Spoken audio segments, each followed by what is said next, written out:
talk about the Simon Wiesenthal Center films, which obviously told the stories of one of the most tragic times in human history, yeah. and your music was called upon to capture all of that Yeah. within the story of Simon Wiesenthal Right. and all that went along with that. Well, they're very hard films to do in a way because I find myself weeping watching the films.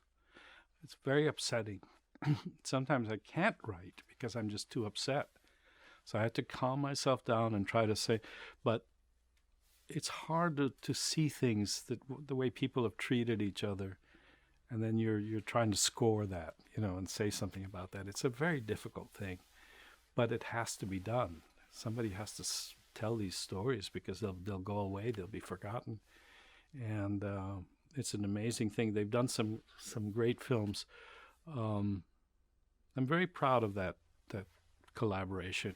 It's about 11 films. Think about that. Well, one of the things that struck me in watching those and also conducting some of that in concert is that incredibly fine line that the music had to walk between being emotional but not overwhelmingly so that it became like gilding the lily. No.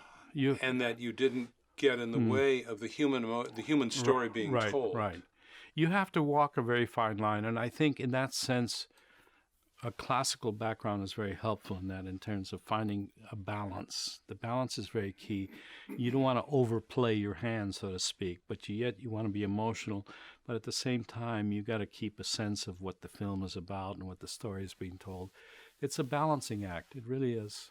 How did you musically and emotionally walk that fine line between telling a story of tragedy and at the same time a story of hope? Because there was hope that was shared by people even within their horrible circumstances. Yes. How did you go about that emotionally? It's very, very hard because you're absolutely right. All those emotions sometimes are right there together. And the trick sometimes is putting them together in the music so that there is sometimes there's a sense of hopefulness in it. Sometimes there's a discord, there's a dissonance, there's an element of hopelessness, and you can kind of play the two off against each other. It makes for some nice scoring moments. In the end, though, I think a film like I Have Never Forgotten You, which was about Simon Wiesenthal, it's ultimately a very hopeful film in the long run. Despite everything he went through, you still, in the end, there's a ray of light at the end of the tunnel. So the music is kind of looking for that, all the way, even though there's some moments that are very, very, very, some of the stories he tells just break your heart. But you try to keep your mind on that ultimate hopefulness, so to speak.